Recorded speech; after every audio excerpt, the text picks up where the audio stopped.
Guys எனக்கு சின்ன வயசுலேருந்தே ஒரு ஆசை இருக்குது. இந்த எரிமலைங்கெல்லாம் வெடிக்கும் போது நம்ம பக்கத்துலேருந்து லைவாக பார்த்தா எப்படி இருக்கும் அப்படின்னு சொல்லிட்டு எனக்கு ரொம்ப நாளாகவே ஒரு ஆசை. இன்ஃபேக்ட் நம்ம உலகத்தில் சுனாமிலேருந்து ஆரம்பித்து எரிகல்லுங்க விழுவுற வரைக்கும் ஏகப்பட்ட மிகப்பெரிய பேரழிவுகள் எல்லாமே நடந்திருக்கு. ஆனால் அது எப்போ வரும்னே தெரியாதனாலையும் அதை பார்த்தா நம்ம உயிரோடு இருக்க மாட்டோம் அப்படிங்கிறதுனாலையும் நம்ம அது வெறும் கதைங்களாம் மட்டும்தான் கேட்டிருப்போம். பட் ரேராக சில கேமராஸில் மட்டும் இந்த மாதிரி பேரழிவுங்கள்லாம் ஏற்படும் போது அது ஆக்சிடென்ட் எல்லாம் ரெக்கார்ட் ஆகிருக்கு. அந்த மாதிரி சில ரேரான ஃபுட்டேஜஸ்க்கு தான் இந்த வீடியோவில் நம்ம ரியாக்ட் பண்ண போகிறோம். இந்த ஃபுட்டேஜஸ்லாம் நீங்கள் பார்க்கும்போது லிட்ரலி நீங்கள் நேரில் இருந்தீங்கன்னா எப்படி இருக்குமோ அந்த ஒரு ஃபீல் உங்களுக்கு கிடைக்கும். இன்ட்ரோ முடிகிற கேப்பில் சப்ஸ்கிரைப் பண்ணாமல் இருந்தீங்கன்னா சப்ஸ்கிரைப் பண்ணிக்கோங்க. நான் உங்கள் ஸ்மைலி.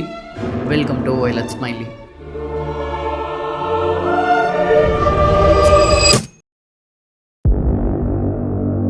என்னதான் நமக்கு சுனாமி எப்போ வரப்போகுதுங்கிறது கன்ஃபார்மாக தெரியலனாலும் அது வர ஃபியூ மினிட்ஸ்க்கு முன்னாடியே அலர்ட் மாதிரி கொடுப்பாங்க. இந்த இடத்துல சுனாமி வரப்போகுது, அங்கே யாராச்சும் இருந்தீங்க அப்படின்னா கிளம்பி போயிருங்க அப்படிங்கிற மாதிரி அலர்ட் பண்ணுவாங்க. பட் இந்த வீடியோவில் இருக்கிற பர்சன் சரி எங்கேயோ தானே வருது, உடனே இங்கே வந்துட போகுது அப்படின்னு சொல்லிட்டு கேஷுவலாக நின்று அந்த சுனாமியை வேடிக்கை பார்த்துட்டு இருக்கும்போது இப்போதான் கொஞ்சம் தண்ணி வரதை பார்த்த உடனே அலர்ட் ஆகுறாரு போல.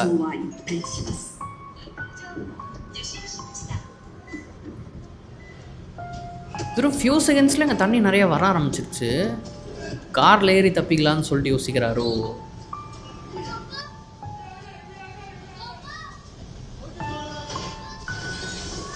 குழந்தைங்களாம் இருக்கிற மாதிரி சவுண்டு கேட்குது. காருக்குள்ளேயா இல்லை வெளியிலையான்னு தெரியலையே. ஐயோ, ஓ மை காட், என்னங்க இப்படி அடிச்சு நோத்திட்டு போகுது. எஸ், சுனாமினா பவர்ஃபுல்லாக தான் இருக்கும், அதில் ஆச்சரியப்படுறது இல்லை. பட் ஆனால் என்ன ஆனார் அந்த பர்சன்?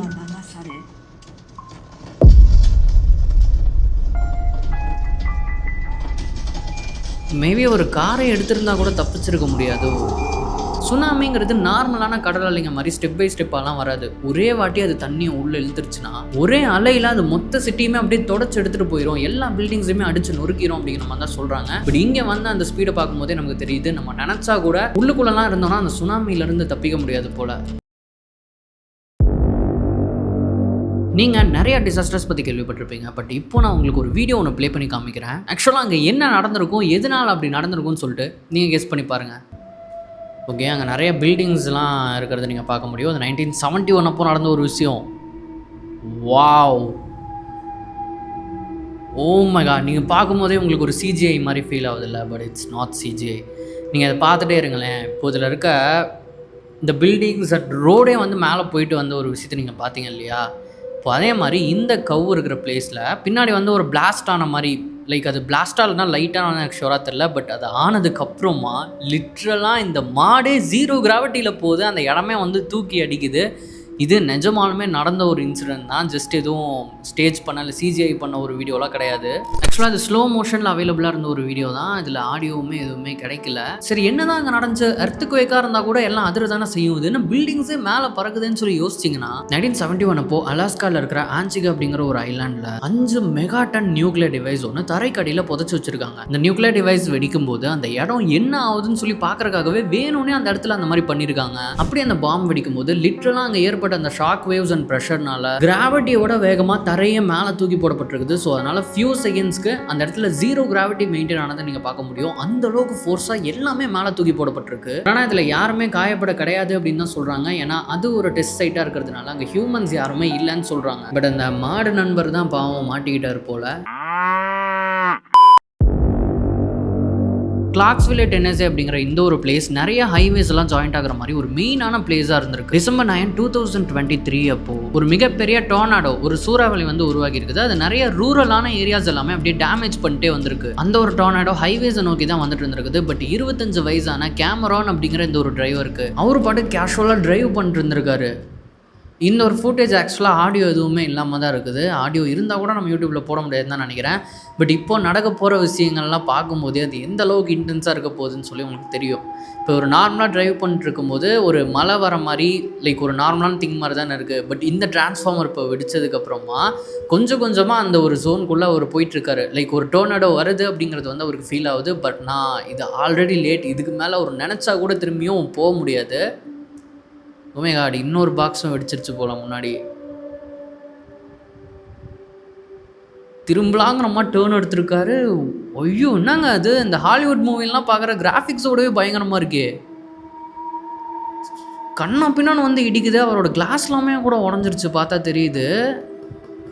ஐயோயோ!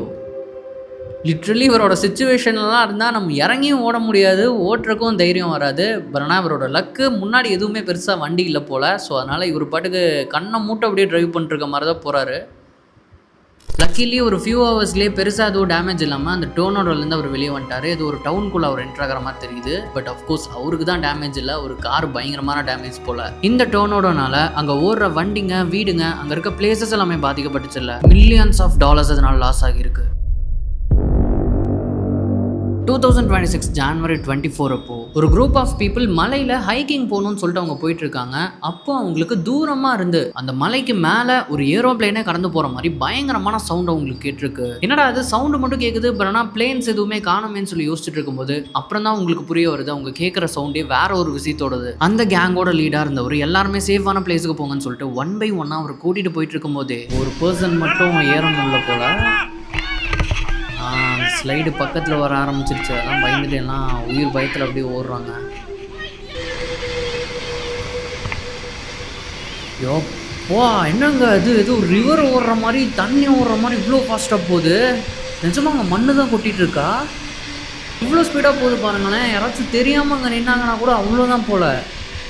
இந்த மாதிரி லேண்ட்ஸ்லைட்ஸ்லாம் என்ன பிரச்சனை தெரியுமா? அது நிஜமாலுமே வரும்போது கூட தூரத்துலேருந்து வருதுங்கிறதே நம்மளால் ஃபீல் பண்ண முடியாது. ஏதோ ஃப்ளைட்டு தான் போகுதுங்கிற மாதிரி நம்ம இக்னோர் பண்ணிட்டோன்னா, லைக் இவங்களே ஸ்டார்டிங்கில் அது ஒரு ஏரோப்ளேன் சவுண்டுன்னு தான் நினச்சிருக்காங்க. பட் கண்ணை மூடி திறக்கிறதுக்குள்ள ஃபியூ செகண்ட்ஸ்லேயே ஏதோ அந்த ஆரெல்லாம் அடிச்சுட்டு ஓடுற மாதிரி அவ்வளோ ஃபாஸ்ட்டாக அந்த லேண்ட்ஸ்லைட் வர ஆரம்பிச்சிருச்சு. பட் லக்கிலி இதில் யாரும் இன்ஜூர் ஆகலை.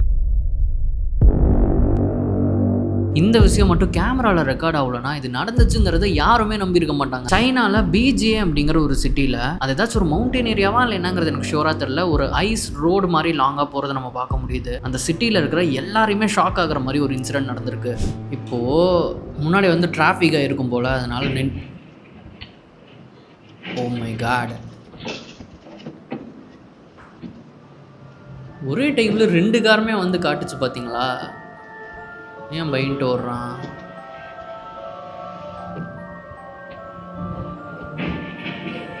ஒய்யோ, போறதுக்கு முன்னாடி டோரை க்ளோஸ் பண்ணிட்டு வேற போறான் பாருங்களேன். இங்கே வண்டிலாம் ஆல்ரெடி இடிச்சிருக்கிறது கூடவா தெரியாமல் வந்திருக்காங்க. அவ்வளோ ஸ்பீடாக வந்து மேபி ஐஸ் ரோடுங்கிறதுனால அவங்களுக்கு ஸ்லிப் ஆயிடுச்சுன்னு நினைக்கிறேன், ஸ்பீடு கண்ட்ரோல் பண்ண முடியாமல். எல்லாருமே பயந்துட்டு கம்பிக்கு அந்த சைடு போயிட்டு இருக்காங்க. இது ஆக்சுவலாக ஒரு காரோட டேஷ்போர்ட்லேருந்து நம்ம பார்க்கறனால தான் இந்த ஒரு வியூ தெரியுது. பட் இதுக்கு பின்னாடி நம்ம வெளியில் போய் பார்த்தோம் அப்படின்னா இந்த ட்ரக்குக்கு பின்னாடி இன்னொரு ட்ரக், அதுக்கு பின்னாடி கார்ஸ்ன்னு சொல்லிட்டு அப்படியே லைனாக எல்லா காருமே ஆக்சிடென்ட் ஆகிட்டு ஏதோ பாம்பு மாதிரி லைனாக இருக்கிறத வந்து நம்மளால் பார்க்க முடியுது. ஒரு மிகப்பெரிய டிராஃபிக் ஜாமே அந்த இடத்துல உருவாகுது. ஆப்வியஸாக அதில் நடுவில் மாட்டின பர்சன்லாம் பற்றி நம்மளால் நினச்சே பார்க்க முடியாது. பின்னாடி இருக்கிறவங்க கூட ரிவர்ஸ் எடுத்துகிட்டு வீட்டுக்கு போயிடுவான். பட் ஆனால் முன்னாடி இருக்க அந்த திங்ஸ் எல்லாமே அவ்வளோ ஈஸியாக கிளியர் பண்ண முடியாது இல்லையா? பட் என்ன தான் இவ்வளோ கார்ஸ் அண்ட் வெஹிக்கிள்ஸ் எல்லாம் அங்கே ஆக்சிடென்ட் ஆகியிருந்தாலும் லக்கிலி அதில் யாருக்குமே பெரிய லெவல்லலாம் இன்ஜுரி ஏற்படல. இதை விட இன்னும் பயங்கரமான டிசாஸ்டர்ஸ் எல்லாமே கூட கேமராவில் மாட்டிருக்குது. இந்த வீடியோ உங்களுக்கு பிடிச்சிருக்கா அப்படிங்கிறத வந்து கமெண்ட் பண்ணுங்க. நிறைய பேருக்கு இது பிடிச்சிருக்கு அப்படின்னா நம்ம அதையுமே தனியான வீடியோஸாக மேக் பண்ணலாம். தேங்க்யூ ஸோ மச் ஃபார் வாட்சிங். சப்ஸ்கிரைப் பண்ணாமல் இருந்தீங்கன்னா சப்ஸ்கிரைப் பண்ணிக்கோங்க. நெக்ஸ்ட் ஒரு சூப்பரான வீடியோவில் உங்களை திரும்பியும் மீட் பண்ணுறேன். Love you guys.